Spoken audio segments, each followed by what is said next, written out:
hello everybody and welcome to Mind Science TV. And I'm very excited to have a very good friend of mine, Jeffrey Po, Dr. Jeffrey Po from Singapore, who's going to talk to us about some wonderful things to do with what's going on in Singapore and his life as a Buddhist. But first of all, let's welcome you and say hello, Jeffrey Po. Hey, hello, hi everyone, and how are you, Richard? Look, I'm really well. I'm just looking at all your millions of pictures up the back there. I'm sure there's one or two qualifications in there. The rest of them are just drawings from your kids or something. No, they're just a number of them are association with membership associations with societies and organizations and so forth. And yeah. We'll talk about that in a second. So all my guests now, after saying hello, have to sit quietly and humbly while I tell everybody how incredible they are. And so just a moment, I'll be right back to you. So folks, I wanted to start off with a couple of laughs from Jeffrey because he's just such a funny guy for such a serious person and such a man of such great intent. Remember Dawson Church, we talked to him and he actually had his laughter on his web. Well, Jeffrey just, his laughter is everywhere. It's loud and around the world. He actually started out in electrical engineering and working in telecommunications, and his family actually still maintains a company to do with lighting, so lighting engineering. So if you, after finishing therapy, you can always get your house rewired. But what he's done is he's gone through from this early days of communications, and he's gone into working a lot with his Buddhist heritage, done quite a few studies and in the Buddhist area on the nature of the way Buddhism relates to the human experience broadly. And he's taken that into his studies with counseling and psychotherapy. He got his doctorate in counseling psychotherapy in 2006, which is terrific. And he practices various styles, existential, which is what you could quite imagine from a Buddhist. But he's developed something very specific himself, which we'll get into explain as we go along. I have to read it because it's really cool. Buddhist psychosynthetic therapy, which is, fabulous. So bringing that connection of psychotherapy and Buddhism. And what's most interesting, as well as all this work as a practitioner, he has brought together and become the president of a new organization in Singapore, the Association of Psychotherapists and Counselors in Singapore. Everything has to have an abbreviation, so that's APACS, which sounds like some connection of Asian relationship of economy. So anyway, APACS is all about counseling and psychotherapy in Singapore, and we'll talk to him a little bit about that. So Jeffrey, that kind of pictures you in a rough sketch, but let's now go a little bit into what's going on. And before we get into sort of therapeutic aspects, and I'm sure people have got a lot to learn, particularly the Western members in the group who know a lot about Buddhism, but not really know it from an embedded history in their experience. But let's start with the association. So, I'm a member of an association, you've been, but this is terrific. So the Singapore counsellors and psychotherapists have got together to make a solid voice. Tell us a bit about that. Okay, thank you very much, Richard. What happened is that in Singapore, as of last year, there was actually two associations in Singapore representing the counsellors and the psychologists. One is the Singapore Counseling Association, and the other one is the Singapore Psychological Society. But then, as time went on, we found that there is a new skill that came up, the psychotherapists, and we found that they got nowhere to go. And that again, there's a lot of professions in the allied industry, such as the nurses, the chiropractitioners, the physiotherapists, who during the course of their work, they do some sort of counseling or mentoring or teaching to their patients. But again, they couldn't fit into any sort of organization except for their own very specialized, the Nursing Association or the Chiropractic Association. And there are many of them who kept on asking, can I join somewhere a counseling association or a psychological association. But the thing is that they can't join because of the very strict and very high standards set by the other associations, which are professional bodies. Now, during the course of my uh, meeting with those from Australia, from Canada, New Zealand, psychologists and psychotherapists, and also counselors, uh, when I explained to them and they cajole me, they said, why not you start an association in Singapore for yourself then, for, all those like-minded people, so that they have a platform and a voice and something to share and something to talk about them. And finally, it was Philip. Imagine it was Philip Armstrong from the Australian Counseling Association that gave me the final nudge and said, "You better start that association and get something going in Singapore." And that was in November last year when I attended the ACA, annual convention. And well, there was that then.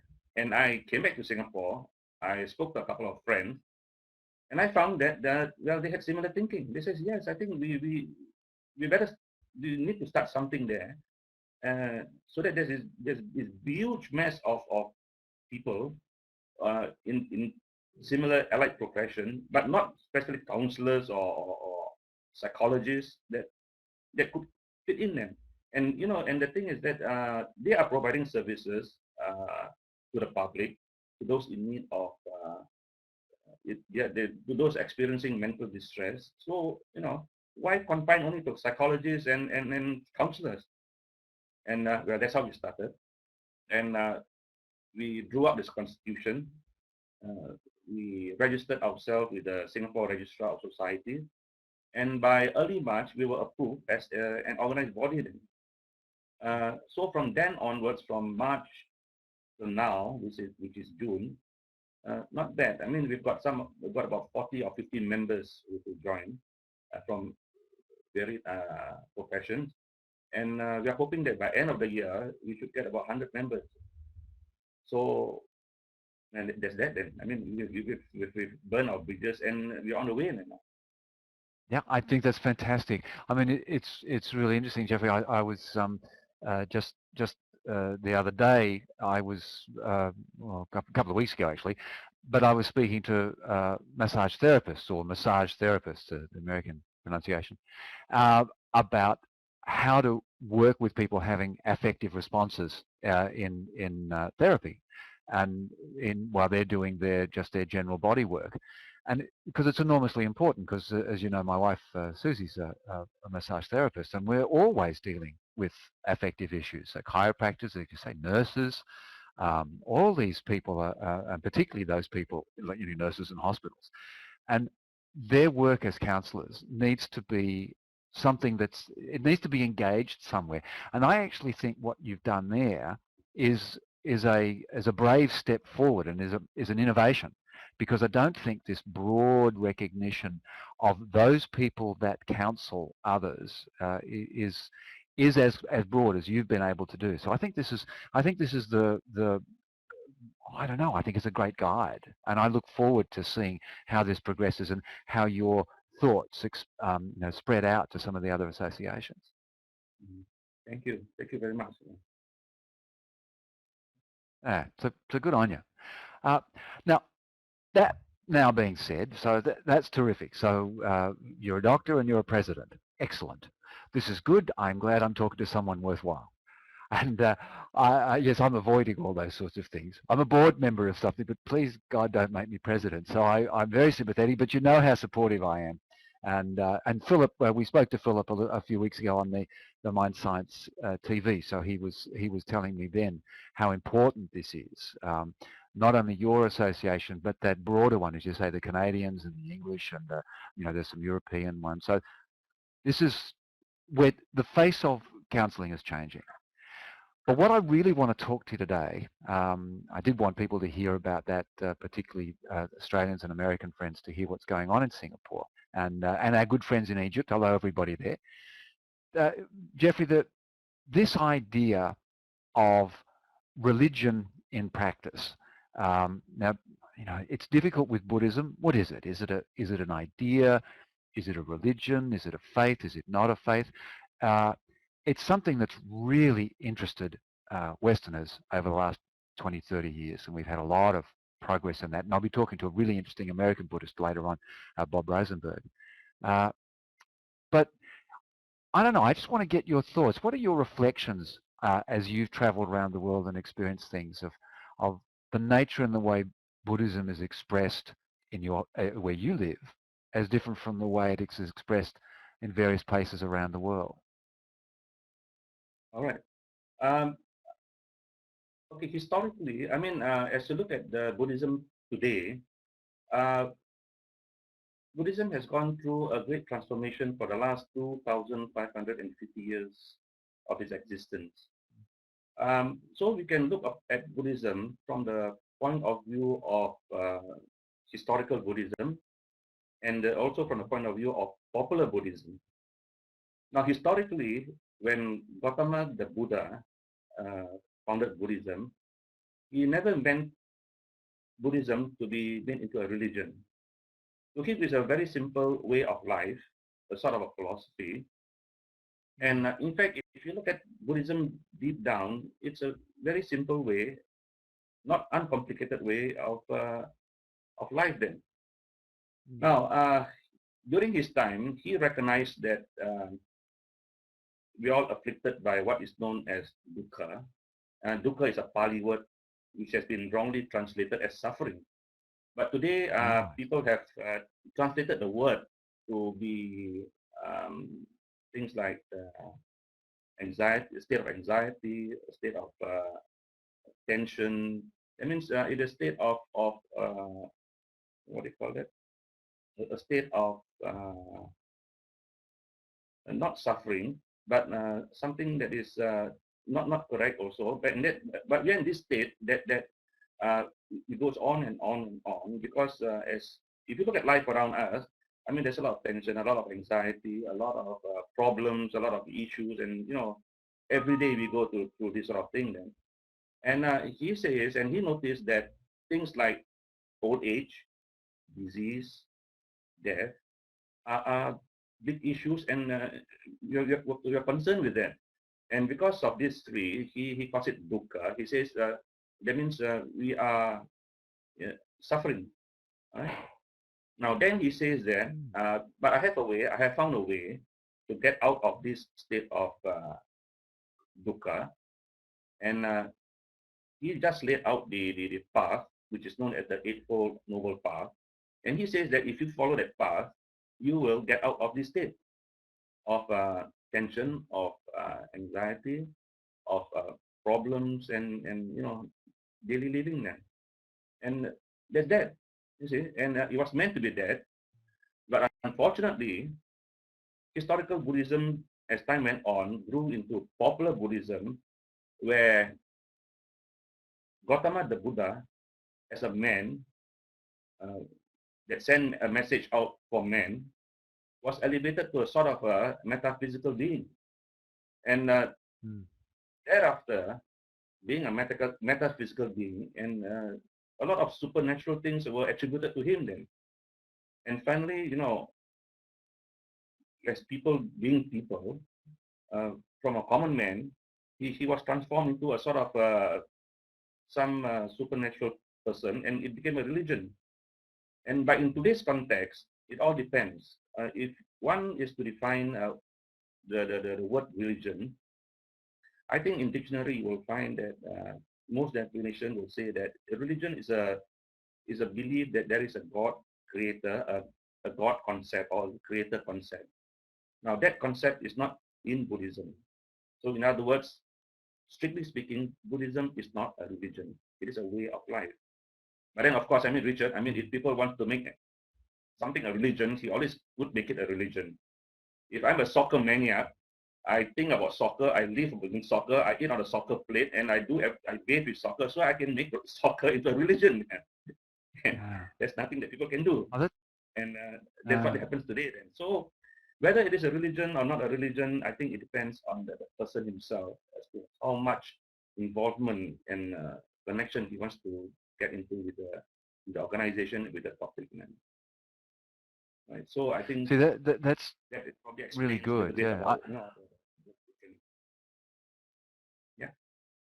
Yeah, and it also, it's such a Buddhist way of looking at the way people choose about things, because in many religions, basically they say we're a religion, you believe in what we're doing or you don't, you're in or out.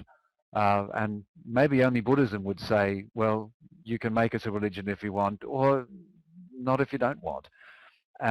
Because I was interested when I was in China, at the temples and watching. Of course, they're celebrating now the capacity to be able to go back to the temples and to be actually practice their religions. And so it was very religious. I mean, there were kneeling points, and there were offerings made to the various gods and so on and Yeah. so forth. It was and as godlike figures, as you say.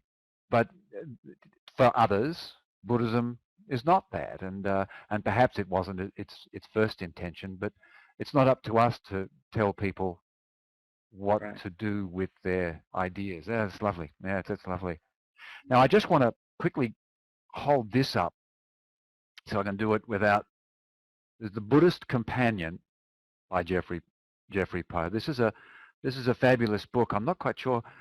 You certainly can get a hold of it if you find Jeffrey at a conference and things. But I love this book. I mean, I go through this book a lot to try and just get that sense about what it is. It gives me a perspective that is unusual. I find it's not a it's an explaining one, but it's also a very much like you've just said. Then it's this is how it can be lived. This is how it can be lived, and it's a type of relationship with the experience of Buddhism that I think may only come from when it's something that exists around your life and in your history. So you've always been a Buddhist? Is your family been Buddhist? Is there some sort of, No, no. what's the history there? In fact, in my family, we were born as Taoists. And Taoist. Taoism is a sort of is split up from China, and there's a lot of rituals, a lot of practices, but very little of the theoretical part because it's just a practice. Family tradition. There's culture involved in Taoism and so forth. Uh, Now, but what happened is that there's a lot of mixture. The beauty about Buddhism is that when Buddhism um, infuses into a country, it blends with the culture of the country.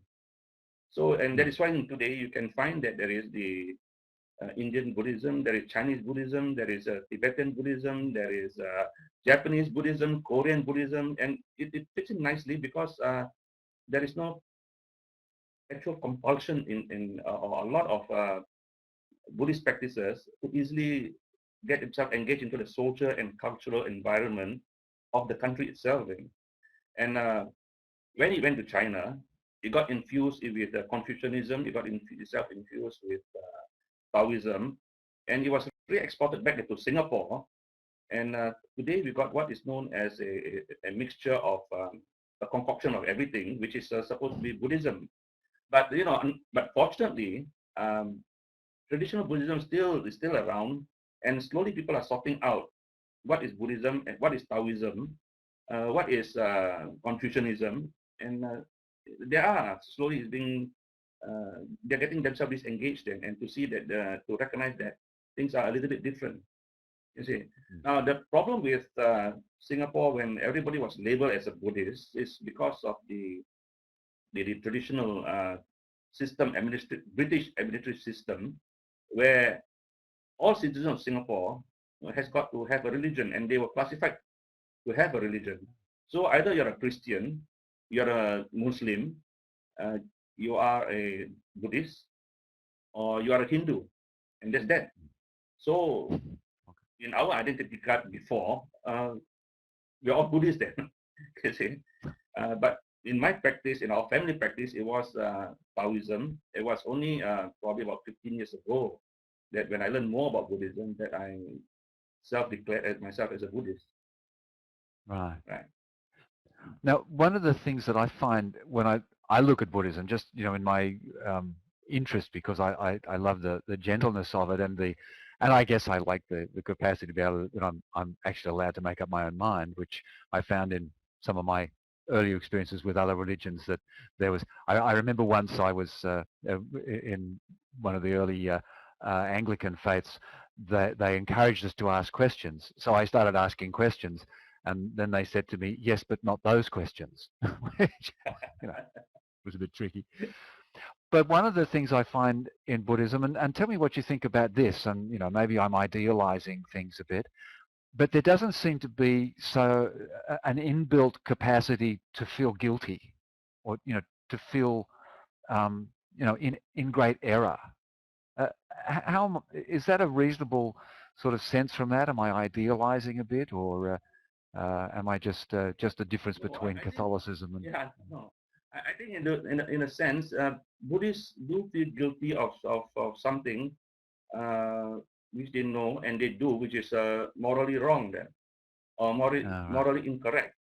So, but the idea of punishment in terms of having committed some sin and you're punished in hell and so forth, that did not creep up into Buddhist way of thinking. But that is embedded in the Taoist form of thinking, but not the Buddhist form of thinking. Now, in Buddhism, we see the whole of a person's life as a process. All right, and we know that we have been taught that if we behave either in speech or in action in a way that is not morally acceptable to society or to the environment, yeah, then we could have not so good consequences result then. And so we are always urged to do things that is morally correct, morally acceptable, and ethically good for the community, for the society. Uh, and then we go on then. Because as Buddhists, we believe strongly in the effects of what is known as karma. Now, karma is a law of cause and effect. All right. And so it is said that if a person's behave morally well, he will reap a morally good consequence. If a person behave non-morally, I mean not well, and then then the consequence will be negative. All right. So in that Mm. sense, we do have a conscience, and we do sometimes get worried also about what we're supposed to do and what we're supposed to say and not to say. Yeah, so human beings have a way of taking wonderful ideals and confusing them. I must admit, I often joke. I'm more inclined towards something like reincarnation than I am towards a sort of a single place that I zip off to at the end. And I'm a little bit inclined to the fact that maybe we just go back to dust. But I half joke about the fact that the human brain is just so still evolving. There's so many things that are still so messy and complicated, that I hope reincarnation is true, so that in a couple of 100,000 years or a million years, I'm sort of still around in some way or another to get a brain that doesn't get so confused. And so anyway, Yeah. but Yeah. that's a Mm. that's All perhaps a right. bit Just light-hearted. very interesting. Just now it was interesting that you mentioned the word about reincarnation.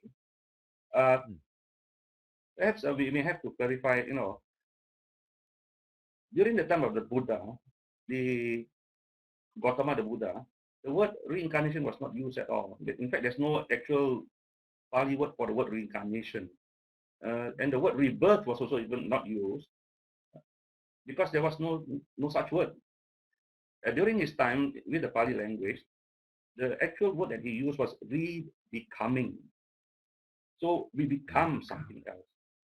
We the force, our imprints, our consciousness imprint become something else. And this process goes on and on and on until we finally, through our own volition, decide to extinguish this force. Right? And that is why we in Buddhism we look upon the whole of life that this force will continue from life after life to afterlife, and depending on how we behave, how we think, and how we act. You see, now the word rebirth came up later on, and because they had this difficulty of trying to explain when you are reborn, what is reborn? Fair, it's a force, it's an energy that's being brought forward. But what does this energy consist of? And they say, oh, then it is you that will be. That means if you are A now, you are B, the second life, you're C, the third life, and so forth. But then again, the complication that comes in that if there is A, B, and C, then what about the personality, the identity of the person of this force? Is it identifiable or not identifiable then? You see, now today the word, unfortunately, has been the word reincarnation has been used very loosely. I think this word has been brought about by the migration of the Tibetan Buddhists. Now, the Tibetan Buddhists believe that there is a reincarnation. That means the similar personality or similar identity of this force is being brought forward to, succeeding life then. All right. Now, but there's a complication there, because it means that if this personality has been brought forward, or this identity of personality of what? At what age then? Obviously, the personality of a child which is 5 years old is a little bit different from the personality of an 80-year-old person of that, of Jeffrey, for instance. Okay, so there's this complication, yeah. Now, and they couldn't resolve this thing at the moment. Now, on the other hand, on let's say on the Christian philosophy, like Jesus, like that, Jesus reincarnated. Fine, he reincarnated because it's the same Jesus Christ that after 3 days he reincarnated. That's him again. Right? But in Buddhism, this becomes very complicated thing. So, in terms of, let's say, when I teach Buddhism, I will avoid the word reincarnation or rebirth, and I will maintain the old word re-becoming. So, after all, we are not as human being, isn't it? So we are becoming something else. We are not the same person as we are 1 second ago or a split second ago. Our whole body metabolism has changed, so we are not the same person. So at any moment of time, we are becoming more and more. So you're developing and growing and changing and re-becoming all the time. Yeah. Within this life, and possibly, because of course we have no evidence, possibly in other experiences as well. Maybe this just leads us on now to this this fascinating thing we talk, the Buddhist psychosynthetic therapy. Give us a little bit of a background on that. I mean, in the 384,000 million therapies or whatever it is that we have, this one interests me so much more. It looks like it actually has another perspective. Give us a little bit of a background of that. Give us a little bit of an idea of how you work with a client using this sort of approach, or tell me the questions I should be asking. Give us a bit of an insight into this idea. Okay, this concept that I developed, I mean, it is sort of a holistic approach into treating a client, because I found that through my study in psychology and through my understanding of things like neuropsychology, neurobiology, neuropharmacology, that somehow there is a connection between what goes on inside the brain that is being explained by modern psychology, and also what has been explained by the Buddha himself. Now, as some of you may be aware, that Buddhism consists of actually 3 baskets. They call it the Tipitaka, the 3 teachings. And one is the rule for the monks and nuns, the Vinaya Pitaka. One is the Sutta Pitaka. There is all the discourses of the Buddha. And the other one, the last group, collection of books, is known as the Abhidhamma. Abhidhamma is roughly translated as higher teachings or higher reality. And but many people have translated Abhidhamma to be Buddhist psychology, because that is supposed to be the psychological aspect of expression of Buddhism itself. Now, what I found was that somehow it's got to synthesize, because somehow or other you are looking at a client and you cannot just compartmentalize this treatment or that treatment. And although I know I've got many friends who prefer to do CBT or do REBT, but then, sometimes it doesn't work then. And in my experience with clients, I found that even after one or two sessions, I may have to switch techniques, because he's not responding to a certain technique of a therapy. Now, so what I found was that, yes, I mean, there's a lot that's related to the mind, the person's consciousness, the brain, especially the brain activity. And if you could re-modify that into a sort of a therapy treatment, then it would serve the client better then. And now, by accident, I read a book by Roberto Asciagioli on psychosynthesis then. And I found that he has connected the thing well, because I found that Roberto himself, he was a contemporary with Freud, Sigmund Freud. And in fact, he was the first Italian to have introduced a psychoanalytical method of treatment in Italy. And of course, Freud was overjoyed when he heard that no, Roberto was doing such a thing. But by the same token, Roberto, when he was doing his PhD, he was also disputing the effectiveness of psychoanalytical treatment.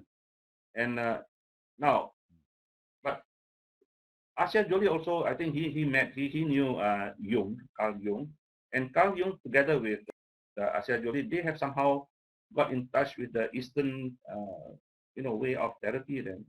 And, that's why in his book, Psychosynthesis, he mentions things like enlightenment, flashes of light, all that sort of thing. And you could see the connection that he's trying to connect the Eastern way of therapy of treatment and with the Western way. All right.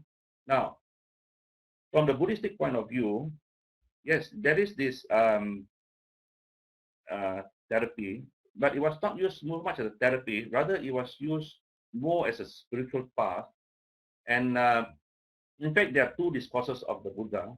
One is called the Anapanasati, that is the in-out breathing, discourse on the in-out breathing. And the other one is the Satipatthana Sutta, which means it is the discourse on the foundation of mindfulness. All right.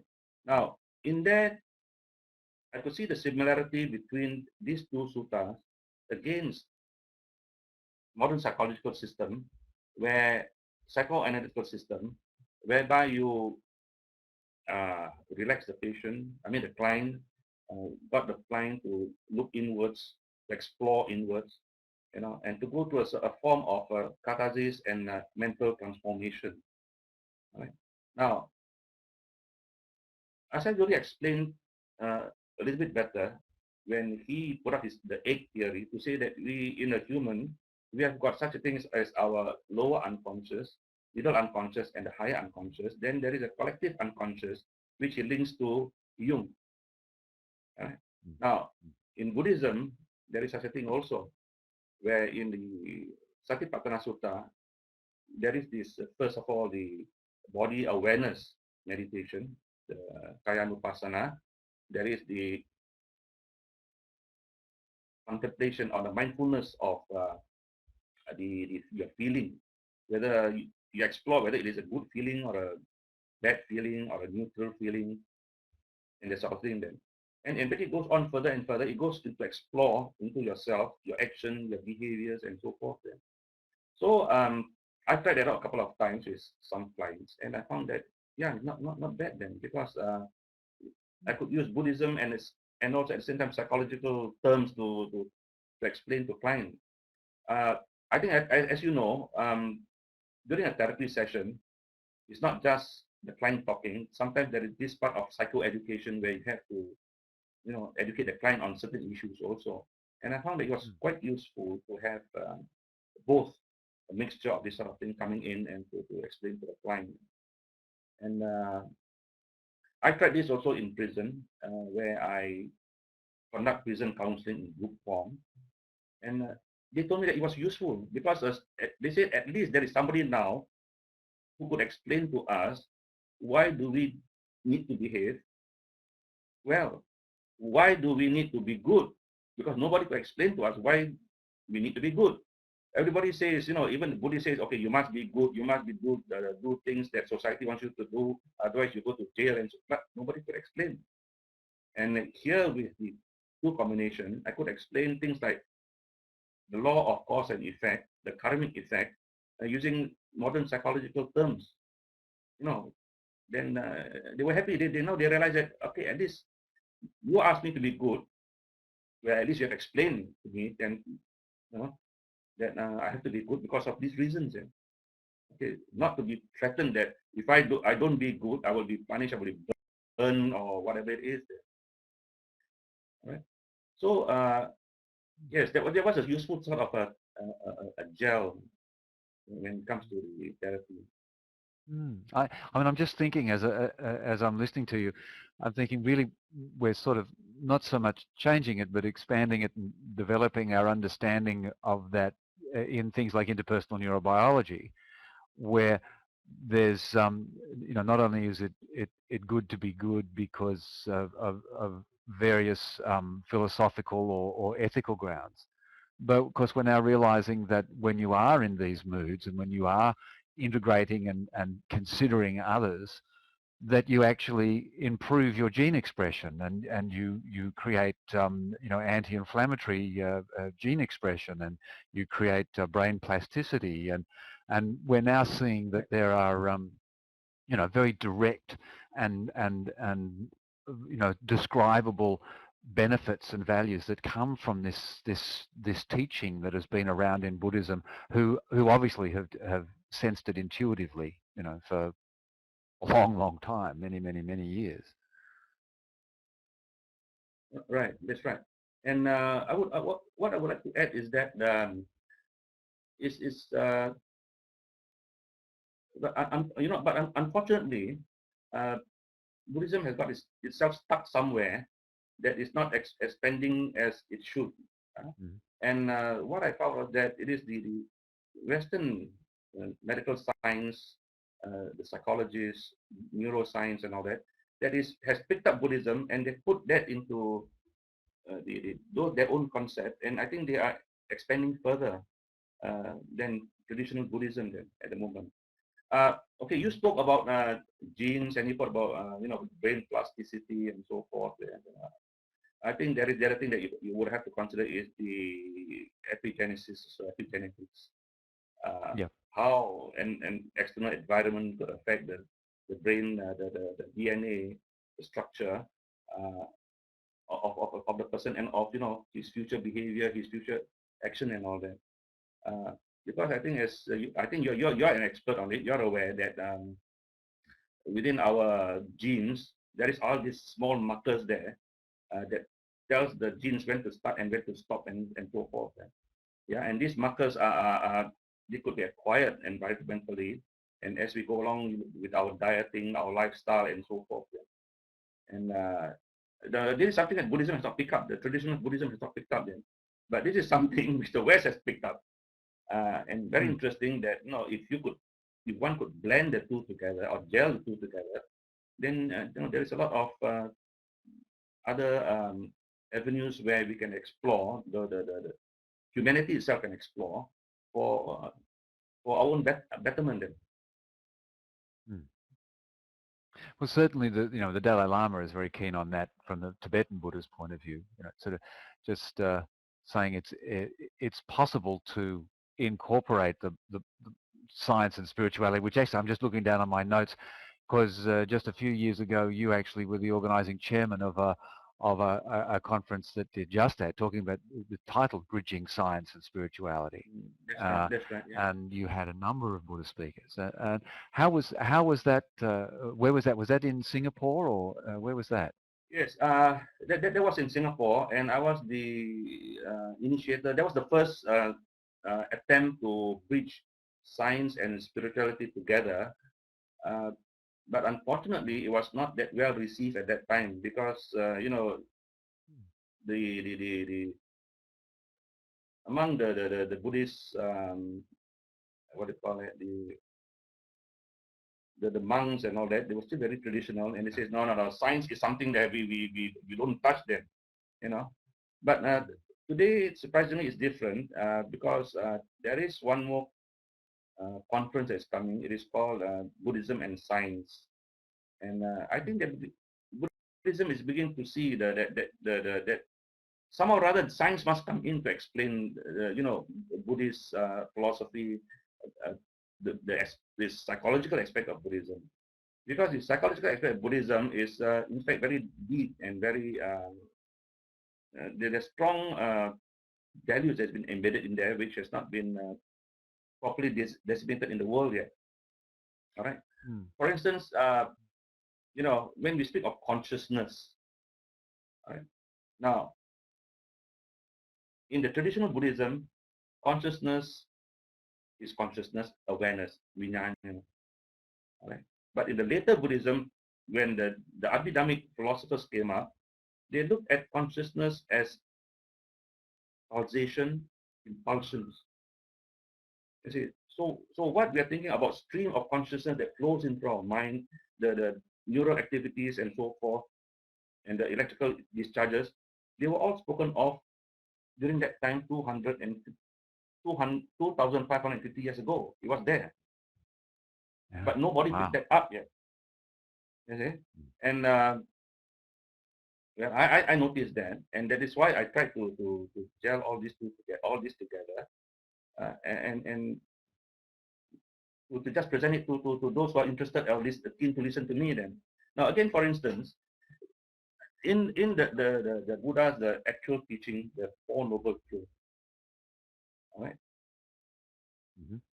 the composition of man, which he says, okay, the composition of man is purely the five aggregates, and that is matter, which is you and I know as earth, fire, water, and air, and so forth. But in higher Buddhism, when you study that, matter, earth is not earth, air is not air, water is not water, and heat is not heat, because they are not talking about water energy, earth energy, heat energy, and fire energy, and wind energy, sorry. So 300 years after the Buddha passed away, they're talking about energies and energizing forces now. All right, they spoke about forces of cohesion, forces of adhesion, and so forth. All right. Now, again, next thing they say the Buddha spoke was about perception and feeling, sensation. Now, surprisingly, William Wundt, the father of modern psychology in Leipzig, Germany, his first investigation was perception and feeling and sensation, which was there. Yeah. But the thing is that the Buddhism remained traditional and did not pick up and follow that. Now, again, in Buddhism, there is such a thing as what is known as mental factors or mental concomitants, known as, well, in the early days, it's known as sankhara. In the later part, it's known as cetasika. And there, things like attention, spoken of. Things like the psychic life force, that energy, spoken of. And even that we say, let's say, seeing.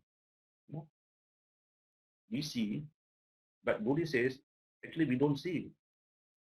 All right? We see, it is a phenomena. We see, we notice something because there is an object in front of us, because there's the medium that carries the impression of the object to the eye, chakku, but it is not the eye that sees. It is the sensitive part of the eye that actually picks up the impression. That is the chakku pasada. All right. Now, in that sense, it is said that the eye consciousness has a reason, but the mind consciousness of identifying object has not a reason yet. Now, then it goes on into the mind door. You realize the object. You know what is it? It is retrieved from your memory. Right? Then perception has a reason. Okay, and in that whole proliferation of that whole process is known as papancha. So all this was spoken of 2,550 years ago. It's amazing. Mm.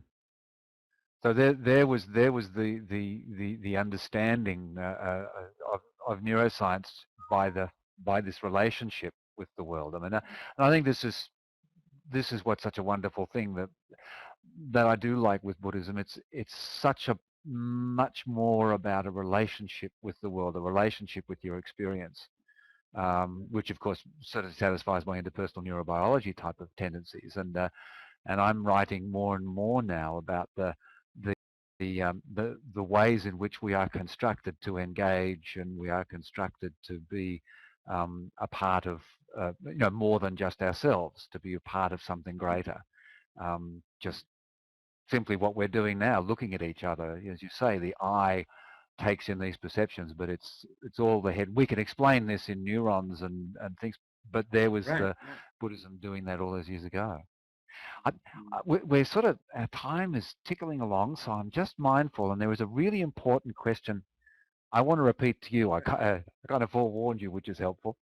But you actually asked it of a monk, the Venerable Thubten Chodron, some time ago when you were talking, and they were talking about humankind being united through the correct understanding of religion. And you asked a question that I'd like to actually ask to you, and if I can just read it, if I can, or taking a little bit out, but we are designed for our ethical conduct and for bonds of love between people to be created by this understanding, correct understanding of religion. But this is not necessarily the case in the world we live in. I'd love to hear your comments about that. Okay. Okay. I shall approach it this way, that when I teach counseling, especially counseling skills to students, as counselors, we're supposed to be non-judgmental and non-prejudiced and non-biased and so forth. Now that's a bit difficult when for new counselors or for training counselors. So I used to tell them, I said, look here, when somebody walks in, don't look at a person and see that it is a person, but imagine that the person is an organism, a sort of a bacteria or a virus that's floating around and just walking through your door. Then in that case, there's no prejudgment, no biasness, and nothing there. Now, okay, coming back to this concept, back to Buddhism. In Buddhism, in one of the suttas, the Buddha did mention that humans are of one species. We are all brothers and sisters. The animal kingdom has got many species. The fish kingdom has got many species. The vegetable kingdom has got many species. But we humans are only one. There's only one. We are all that. All right. And if you look at our genes today, 99.9% we're all related. Then it's only 0.1% that you and me are different. That makes us a unique person. All right. So we are somehow or other we are connected. Now this concept of love, of compassion, is in us. It is a more developed emotion. The older emotions are things like anger, aggression, and we need those to survive. I mean, let's take for instance, if you meet a tiger and you say, "Hi, tiger, I love you." How about compassion? Don't eat me up. I mean, that's not going to work. When you meet a tiger, you're probably going to get angry with a tiger. You're probably going to run, and this the other emotion is a big part. But we do have that emotion of what you call love, of compassion, and so forth. Then, yeah, and and that aspect of it, unfortunately, because of man himself, because of people, they have somehow or other what you call distorted into something that is very sectarian, something that is exclusive for themselves, and they try to define different expressions of love, different expressions of compassion, and all that. And unfortunately, it's come to this stage where there is no real expression of love or compassion when between a human and human. Then what you see is sometimes, a lot of times, you see those artificial way of expression between human and human. Mm. And but this can be cultivated, and it can be cultivated when there is understanding that actually we are all one people. Okay, that spiritual practices, whatever beliefs, are beliefs, right? But deep down inside heart, in our heart there is that compassionate, there is that love feeling. Uh, Good example is when I mean, when you look at a dog that or that is suffering or having some problem, and look at the eyes, Yeah. it tells a message, right? Um, I don't know. I mean, I've never been called up for national service in Singapore. I've never carried a gun or a bayonet, and I do not know what I'm going to do if I look at the eye of the enemy. Yeah. Yes. So, and I don't know whether how is he going to react when he looks into my eyes. Uh, Mm. so we have a lot of these artificial barriers that have been put up simply for sectarian, for personal, reasons, and these are causing a lot of problems. But once if you can remove of them, right, I think that the issue of a brotherhood of all humanity as a one, you know, it will appear. Mm. I mean, And I that think is my opinion. it's just great. I mean, it's this interesting thing. I mean, I talk a little bit about uh, it's not what we believe in that unites us. It's that we believe, and believing is a really important thing of being human.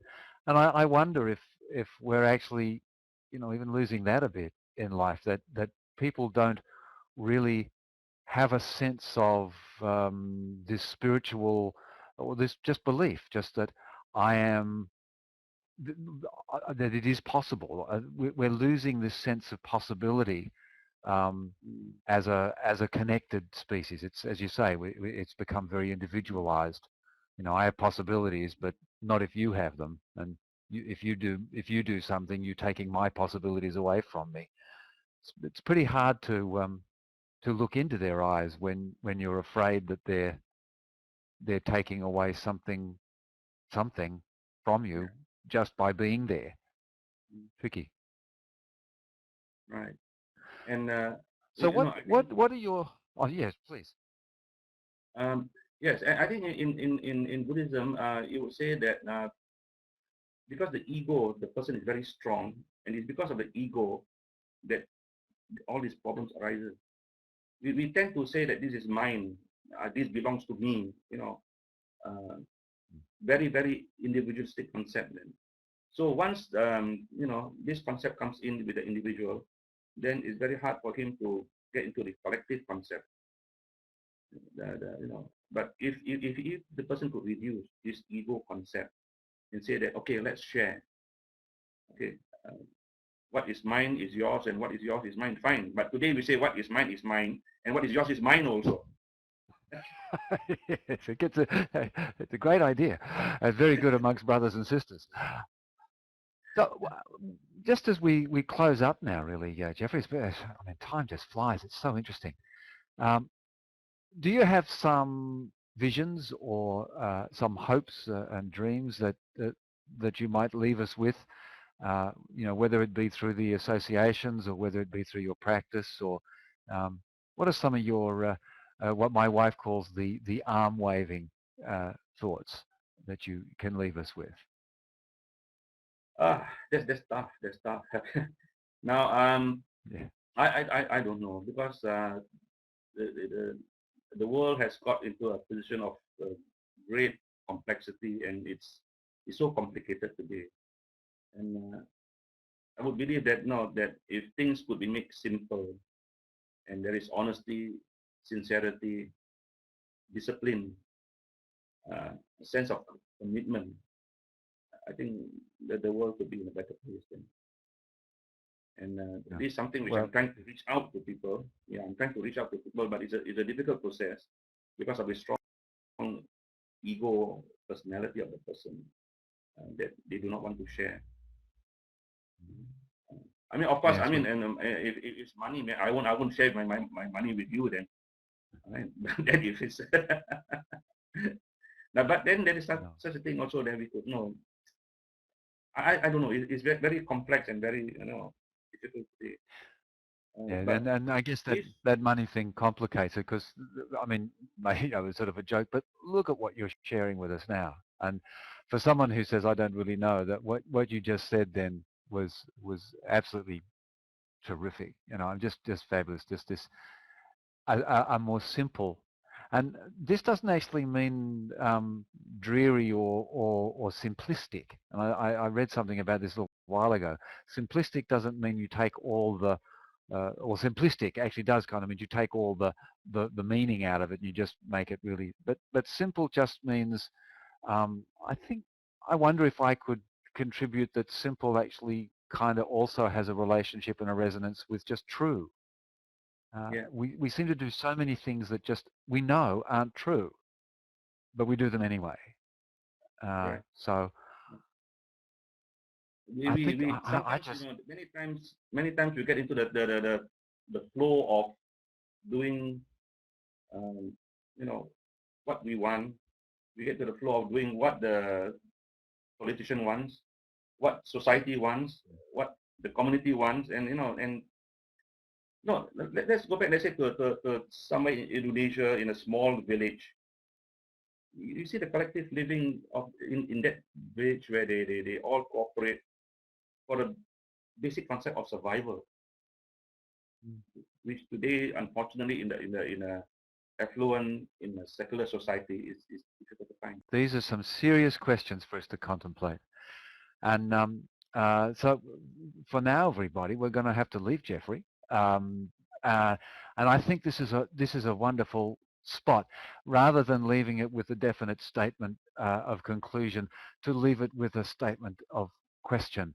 You know, what is it that we are considering when we do our actions, and in those actions, what is it that we are seeking to create or expecting to create. And yeah, so thanks, Jeffrey. Wow, this always happens at the end of every talk. We're just chatting away, having a good time, and then I'm left with several hours of contemplation. All right, Richard. Thank you so much for this interview, and Ah, wish you well, well this will and be great. all success then. Thank you very much. So I'll turn us off, and then we'll have a few more words. But for now, everybody, thank you much for joining me and Jeffrey Po and Mind Science TV.